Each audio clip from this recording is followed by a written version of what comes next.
ఎక్కడ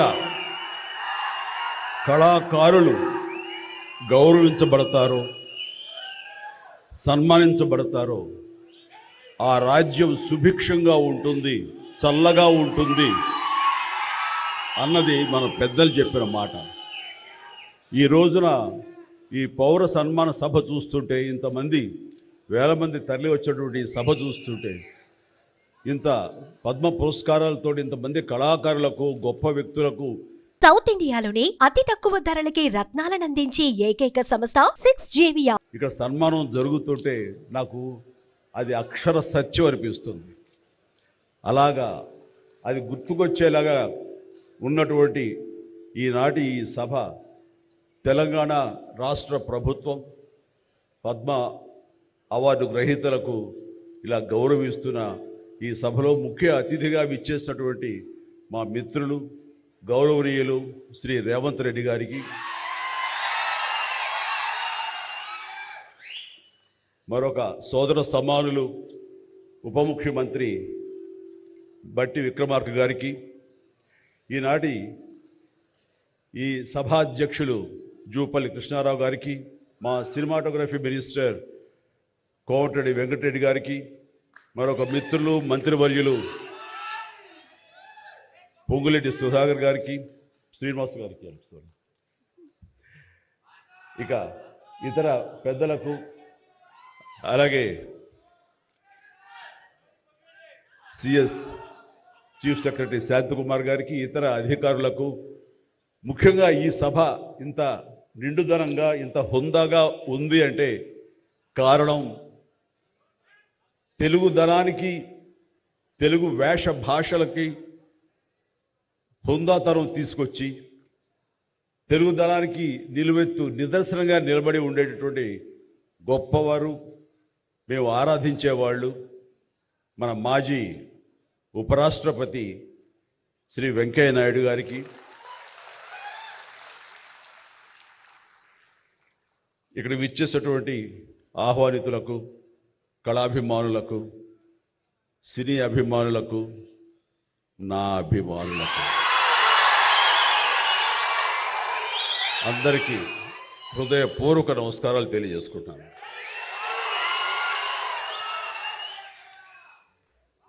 నాకు నిజంగా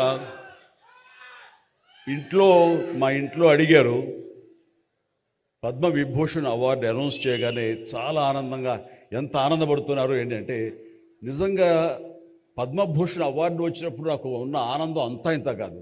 కానీ ఇన్నేళ్ల తర్వాత ఇప్పుడు ఈ పద్మ విభూషణ్ అవార్డు వచ్చినప్పుడు నిజంగా అంత ఉత్సాహం లేదు. ఏదో వచ్చింది, సంతోషం, గౌరవంగా స్వీకరించాలి, ఎంత ప్రజాభిమానం అని అనుకుంటూ ఉన్నాను. కానీ ఆ తర్వాత తరలి వచ్చేటువంటి వివిధ ప్రాంతాల నుంచి మనుషులు కానివ్వండి, వ్యక్తులు, అభిమానులు, సినిమా పరిశ్రమ నుంచి కానివ్వండి, రకరకాల అసోసియేషన్స్ కానివ్వండి, అలా ఎంతోమంది రాజకీయ ప్రబుద్ధులు కానివ్వండి, అందరూ గత వారం రోజులుగా ఎడతెరిపి లేకుండా వాళ్ళు ప్రశంసలు కురిపిస్తున్నారంటే ఆ ఆనందం ద్విగుణీకృతమైంది. ఎంతో ఉద్వేగానికి, ఎంతో ఇదిగా అయ్యింది. అవార్డు ఇవ్వని అభిమానం, అవార్డు ఇవ్వని ఉత్సాహం, ప్రోత్సాహం మీ కరతాళ ధ్వనుల ద్వారా, మీ ప్రశంసల ద్వారా ప్రతి ఒక్కళ్ళు మనసారా ఆశీర్వదిస్తుంటే, చాలు ఈ జన్మ, ఇది పూర్వజన్మ సుకృతం, ఎప్పుడో చేసుకున్న పుణ్యఫలం, మా అమ్మానాన్నలు వాళ్ళకి జన్మించేందుకు వాళ్ళు చేసిన పుణ్యఫలం నాకు ఈ విధంగా సంక్రమించిందంటూ నేను నిజంగా మనసు స్పందించి అలా భావిస్తాను. అదే మీ ముందు ఉంచుతున్నాను. ఇక నాకు తెలిసి ప్రప్రథమంగా అవార్డులు అనౌన్స్ చేసిన వెంటనే ఒక ప్రభుత్వం స్పందించి వారికి ఈ రకంగా సన్మానం చెయ్యాలి అనే భావం రావటం అన్నది బహుశా ఎప్పుడు జరగలేదు. ఇదే మొట్టమొదటిసారి జరిగింది. దానికి ప్రధానమైన కారణం యువకులు, డైనమిక్ లీడర్ మన ముఖ్యమంత్రి రేవంత్ రెడ్డి గారు, అలాగే వాళ్ళ సహచర మంత్రి వర్యులు, వీళ్ళందరూ ఒక్కడిగా అనుకుని స్పందించిన మనసుతోటి మన వాళ్ళని మనం గౌరవించుకోకపోతే ఎలాగ గౌరవించుకోవాలి అంటూ అన్నది నిజంగా చెప్తాను. సభాముఖంగా వారికి నా హృదయపూర్వక ధన్యవాదాలు తెలియజేస్తాను. అంటే సన్మానాలకి ఇక్కడ నేను కానీ మన వెంకయ్యనాయుడు గారు కానీ ఇతర పద్మ అవార్డీస్ కానీ ఎవరు కొత్త ఏం కాదు. వాళ్ళు రకరకాలుగా విధాలుగా వాళ్ళు సన్మానించబడుతూ ఉంటారు. కానీ సరిగ్గా ఇలాంటి సమయంలో ప్రభుత్వం ముందుకు రావడం అన్నది వారు ఈ కళాకారులకి కళలకి వారు ఇస్తున్న ప్రాముఖ్యతకి నిజంగా మనస్సు స్పందించి నేను నా అభినందనలు తెలియజేస్తున్నాను. ఇందులో భాగంగా నిన్న మొన్న ముఖ్యమంత్రి గారు అనౌన్స్ చేశారు. ఇక్కడ నంది అవార్డ్స్ అనేవి ఒకప్పుడు ఇస్తూ వచ్చాము.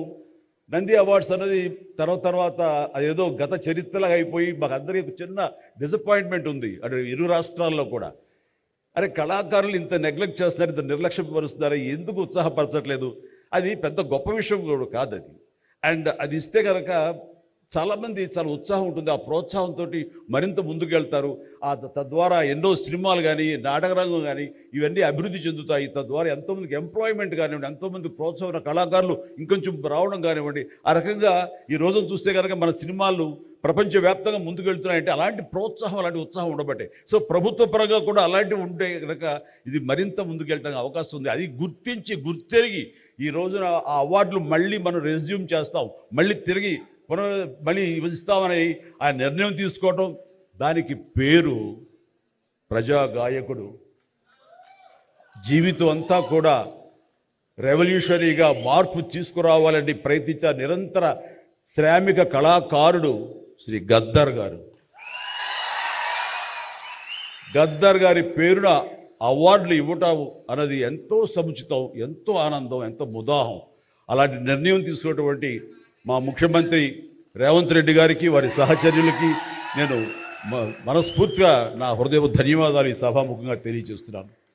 అండ్ ఇక్కడ నాకు ఈ అవార్డు రావడం ఆనందం, కానీ ఆనందం మరింతగా ఉండటానికి కారణం మేము చిన్నప్పటి నుంచి ఎంతో అభిమానించి ఆయన చూసుకుని ఇన్స్పైర్ అయ్యాం. వారే స్టూడెంట్ లీడర్గా ఉండి జయాంధ్ర కోసం అప్పట్లో స్టీల్ ప్లాంట్ కోసంగా ప్రయత్నం చేసినటువంటి వెంకయ్య నాయుడు గారు. ఆయన వైజాగ్ కాలేజీలో యూనివర్సిటీలో ఆయన స్టూడెంట్గా ఉన్నప్పుడు ఆయన ఇచ్చిన పిలుపుకి ఎక్కడో నర్సాపురంలో ఉండే మేమందరం స్పందించి స్ట్రైక్ చేయడం అనేది జరిగింది. ఆ రోజు నుంచి కూడా మాకు ఒక లీడర్ లాగా, మా నాయకుడిలాగా ఆయన మేము భావిస్తూ వచ్చి నన్ను అలా మేము ఎదిగాం. ఆయన అప్పటి నుంచి అబ్జర్వ్ చేస్తూనే ఉన్నాను.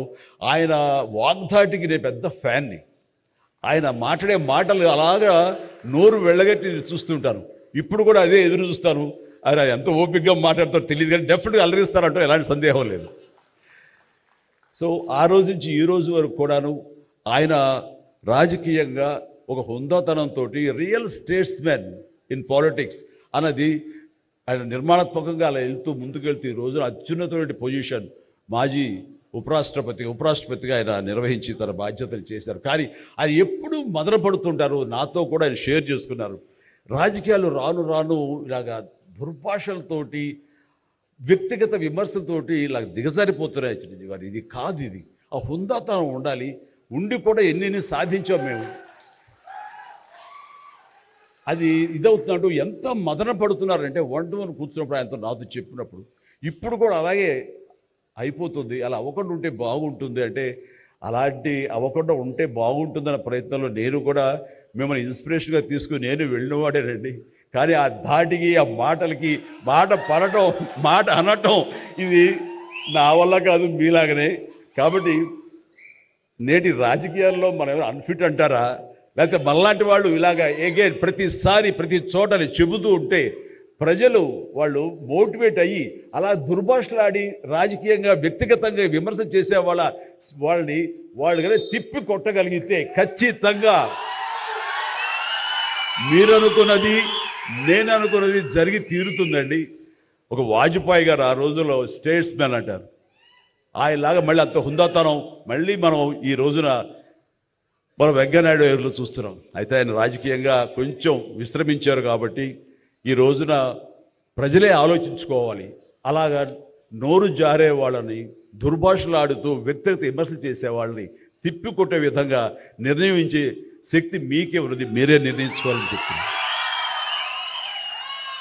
ఈ రోజున రకరకాల రంగాలకు సంబంధించినటువంటి గొప్ప వ్యక్తులు వాళ్ళు నాకు గుర్తింపు వస్తున్నా రాదా అని కాదు, అది వాళ్ళ ఇంట్రెస్ట్ కొద్ది. ఈ రోజున ఇక్కడ ఒక్కొక్కరు శిల్పకళాకారులు ఉన్నారు, అలాగే కొన్ని art forms of village rural సంబంధించిన వాళ్ళు ఉన్నారు, సమయ గారు ఇట్లాగా అలా రకరకాల కవులు ఉన్నారు. వీళ్ళందరూ కూడాను ఆ పని చేసుకుంటూ వెళ్ళిపోయి అదే మా జీవితం, అదే మా ధ్యేయం అంటూ అలా ముందుకు వెళ్ళిపోయి దీంట్లో ఈ రోజున ప్రభుత్వాలు గుర్తించి వాళ్ళకి పద్మశ్రీ అవార్డులు ఇవ్వటం అన్నది, పద్మ అవార్డులతో గౌరవించుకోవడం అన్నది ఈ సందర్భంగా నేను వాళ్ళ గుర్తించినటువంటి భారత కేంద్ర ప్రభుత్వానికి నేను మనస్ఫూర్తిగా నా అభినందనలు తెలియజేస్తాను, నా సంతోషాన్ని వ్యక్తపరుస్తాను. దీనికి మరీ ముఖ్యంగా మన ప్రియతమ నరేంద్ర మోడీ గారు ప్రధానమంత్రి, ఆయన దీన్ని గుర్తించి అలాగా ఇవ్వడం జరిగింది. ఇక్కడ ఒక విషయం చెప్పొచ్చో చెప్పకూడదో తెలియదు, కానీ ఒక విషయం చెప్తాను. మధ్యాహ్నం నాకు అవార్డు మీకు ఇవ్వాలనుకుంటున్నాము, మీకు మీ కన్ఫర్మేషన్ కానీ మీ యొక్క ఆమోదం మాకు తెలియాలంటూ హోమ్ డిపార్ట్మెంట్ నుంచి ఫోన్ వచ్చినప్పుడు ఒక షాకు లోనయ్యాను. అప్పటికి ముందు నుంచి స్పెక్యులేషన్స్ ఉన్నాయి, కానీ నాకు ఇవన్నీ కూడా వస్తాయి లేవో అనే దాని మీద ఎప్పుడో మీమాంస ఉండింది నాకు. వాళ్ళు చెప్పగానే సంతోషించాను. సో ఈవినింగ్ ఎన్నింటికి వస్తుందని వాళ్ళు 6-7 o'clock వస్తుంటే అప్పటి నుంచి అలా టీవీలు ముందు కూర్చున్నాను. సో కొంతసేపు చూసేసరికి రాలేదు ఆ వచ్చినాయి అని గబగబా నేను సర్దుకొని కూర్చుంటే ముందు పద్మశ్రీ అవార్డులు ఒక 34-36 వచ్చినాయి. ఆ తర్వాత నెక్స్ట్ మందే కదా అనుకుంటూ అందరూ సర్దుగా రెండు పిల్లలు గొడవ చేయకుండా కూర్చోండి రే ఇష్యూగా నా పేరు వస్తుంది అంటూ కూర్చాను. అరగంట అయింది రాలేదు, గంట అయింది రాలేదు, గంటన్నర అయింది. ఆహా ఓరి బాబోయ్ ఏంటిది, ఏదైనా మళ్ళీ ఏమైనా మారుస్తారా, మనకి వచ్చే అవకాశం లేదని చిన్న మీమాంసలో ఉన్నారు. ఆ తర్వాత వచ్చిందనుకోండి. ఆ తర్వాత ఇదే డౌట్ నేను మన వెంకయ్యనాయుడు గారి ఇంటికి వెళ్ళి నేను ఆయన గౌరవంగా ఆయన సన్మానించుకున్నప్పుడు ఆయన ముందు చెబితే ఇదంతా కూడా నరేంద్ర మోడీ గారు ఒక ఆలోచన అండి. పద్మశ్రీ అవార్డులు చాలా బడుగు బలహీన వర్గాలకు సంబంధించినటువంటి చిన్న స్థాయి కళాకారులకి వచ్చింది. ఒకేసారి వెంకయ్యనాయుడు గారి పేరు, చిరంజీవి పేరు, పద్మ సుబ్రహ్మణ్య పేరు, వైజయంతిమాల బాలి పేరు వస్తే కనుక అది సుస్పష్ట, అది ప్రముఖంగా వేసేస్తారు. అలా వేసినప్పుడు వీళ్ళ గురించి ఎవరు చెప్పుకుంటారు? కాబట్టి వీళ్ళ గురించి చెప్పుకోవాలి అంటే గంటన్నర టైం మధ్యలో గ్యాప్ ఇవ్వండి. గంటన్నర వరకు వాళ్ళ గురించి చర్చ జరుగుతుంది. వాళ్ళు ఎవరు అంటారు, ఇక్కడ సమ్మయ్య ఎవరు, ఆచార్య గారు ఎవరు, ఇలా పేర్లని చెప్పుకుంటూ వాళ్ళ గురించి ఆలోచిస్తారు, చర్చించుకుంటారు. వాళ్ళకి గుర్తింపు వస్తుంది. అది రిజిస్టర్ అయిన తర్వాత దెన్ చిరంజీవి వెంకయ్యనాయుడు గారు డబ్బు ఇష్టం అన్నారు. అది నిజంగా గొప్ప ఆలోచన, గొప్ప ఇది. వారి గురించి తెలుసుకున్న తర్వాత నాకు నరేంద్ర మోడీ గారి మీద గౌరవం మరింత పెరిగింది ఆయన ఆలోచించి. సో ఇలాంటి సన్మానం జరగటం అన్నది నాకు నిజంగా అత్యంత గౌరవంగా భావిస్తాను. నా జన్మ సార్థకమైందని భావిస్తున్నాను. ఎన్నో కార్యక్రమాలు చేశాను. ఇది సినిమాల్లో రాణించినా కూడా సినిమాల్లో ఎంతో ప్రప్రథమ స్థానంలో ఎన్నో సంవత్సరాలు దశాబ్దాలుగా ఉండటమే కాకుండా ఆర్టిస్ట్కి సామాజిక బాధ్యత, సామాజికటువంటి సేవ చెయ్యాలి. అది నేను అనుకోను కాదు, ఏమీ కాదు, నాకు అనిపించి నా అభిమానులు అందరూ కలిపి వాళ్ళు ఎంతసేపటికి సినిమా థియేటర్లకో వాల్ పోస్టర్లకో పాలాభిషేకాలకో వీటి కొట్టుకోవడాలు వీటికి ఉండేటటువంటి కల్చర్ని మనం మార్చాలి అనే ఉద్దేశంతో వీళ్ళందరూ శక్తివంతులు. ఇలాంటి శక్తిని అన్గైడెడ్ మిస్సైల్లా ఉండకుండా దీని అన్నింటి ఛానలైజ్ చేస్తే కనుక వీళ్ళ చేత సత్కార్యాలు మనం చేయించుకోవచ్చు అనే భావం నాకు లేట్ 90s వచ్చింది. అందులో భాగంగా ఆ రోజున బ్లడ్ దొరకక ఎంతోమంది మరణిస్తున్నారని తెలిసిన తర్వాత ఇంతమంది ప్రజానీకం ఉండి కేవలం బ్లడ్ అనేది హాస్పిటల్లోనో లేకపోతే ఫార్మస్యూటికల్స్లోనో దేడు దొరకదు మనకి. అది ఇంకో మనిషికి ఇస్తేనే దొరుకుతుంది. అలాంటిది మనుషుల్లో ఇన్స్పైర్ చేయక వాళ్ళు స్పందింపచేసే విధంగా ఎవరు ముందుకు రాక జరుగుతుంది. కాబట్టి నేను ఎందుకు చేయకూడదు? నా అభిమానులు అనేవాళ్ళు ఎస్ ప్రాణం ఇస్తామంటారు. ప్రాణం వద్దు, రక్తం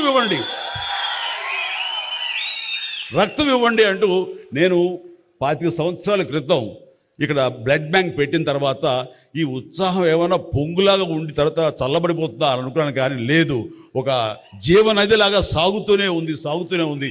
ఈరోజు కూడా మీ అందరి ప్రభావంతో ఎక్కడ మంచి కార్యక్రమం కానీ పుట్టినరోజు కానీ శుభకార్యం చేయాలన్న ప్రతి ఒక్కరు రక్తదానం కోసం ముందుకు వస్తున్నారు, రక్తదానం ఇస్తున్నారు అంటే కనుక దానికి ప్రప్రథమంగా నడుం బిగించింది నేను, నా అభిమానులు చెప్పలో గర్వంగా ఉంది నాకు ఈ రోజుకి. అలాగే మన కరోనా క్రైసిస్ వచ్చినప్పుడు బయటికి వెళ్ళే అవకాశం లేదు, ఉపాధి లేదు, ఇంట్లో కట్టుబడి ఉండాలి. ఇలాంటి పరిస్థితుల్లో వాళ్ళందరికీ నిత్యావసర వస్తువులకు చాలా కష్టపడిపోతారు అనుకున్నప్పుడు నా ఇతర మిత్రుల సహాయ సహకారాలతోటి నేను పెద్ద ఎత్తున వాళ్ళకి 4 నెలల పాటు మన ఇళ్లలో తినే హై క్వాలిటీ గ్రాసరీస్ నేను వాళ్ళకి అందివ్వడం జరిగింది. అది వాళ్ళు బయటికి రాలేరు, పోలీసులు వాళ్ళు చాలా స్ట్రిక్ట్గా ఇంటికే పరిమితం చేస్తారు, ఏం తింటారు. అప్పుడు నా అభిమానులు నేను ప్రోత్సహించి వెళితే నా అభిమానులు ప్రతి ఇంటికి వెళ్ళి ఆ బ్యాగ్స్ ఇచ్చేవాళ్ళు. అది గొప్పగా నాకు ఎంతో సంతృప్తి ఇచ్చింది. అలాగే ఆక్సిజన్ దొరకని పరిస్థితుల్లో, ప్రభుత్వాలు కూడా చేయలేని పరిస్థితుల్లో, హాస్పిటల్స్ అన్ని కూడా చేతులు తీసిన పరిస్థితుల్లో నేను నా మిత్రుల సహకారంతో, నేను స్వయంగా నా అభిమానులతో వారం రోజుల్లో 32 ప్లేసెస్లో ఈరోజు ఆక్సిజన్ అందివ్వడం జరిగింది. అలాగే కాన్సన్ట్రేటర్స్ ఇవ్వడం జరిగింది. ఇవన్నీ కూడా ఏంటంటే చెయ్యాలని తపనతోటి, బహుశా ఇవన్నీ కూడాను నాకు ఈ రోజున ఈ అర్హత రావడానికి, ఈ అవార్డు రావడానికి నాకు దోహదపడిందేమో అనుకుంటున్నాను. భగవంతుడా ఇంకా నాకు ఈ శక్తి సామర్థ్యాలు ఇవ్వు, ఈ ఆలోచన ఇవ్వు. నేను అవార్డుల కోసం ఎదురు చూడను, అవార్డులు రావాలి కోరుకోను, లేకపోతే చాలు. వాళ్ళ గుండెలు ఉండే ప్రేమ కంటే ఏ అవార్డు పెద్దది కాదు. కాబట్టి ఇలాగా మిగతా జీవితం సినిమాలు చేస్తూనే ఉంటా, డ్యాన్సులు ఆడుతూనే ఉంటా, ఫైట్లు చేస్తూనే ఉంటా, మిమ్మల్ని అలరిస్తూనే ఉంటా. అలాగే ఈ సేవా కార్యక్రమాలు కొనసాగిస్తూనే ఉంటాను. ఇది మీకు చెబుతూ ఈ అవకాశం ఇచ్చినటువంటి తెలంగాణ రాష్ట్ర ప్రభుత్వానికి, మరీ ముఖ్యంగా మా ముఖ్యమంత్రి గారికి, మా ఉప ముఖ్యమంత్రి భట్టి గారికి, అలాగే మా సినిమాటోగ్రఫీ మినిస్టర్ గారికి, మిగతా ఇతర మినిస్టర్స్ అందరికీ నా హృదయపూర్వక ధన్యవాదాలు తెలియజేస్తూ థ్యాంక్ యూ సో మచ్. జై హింద్.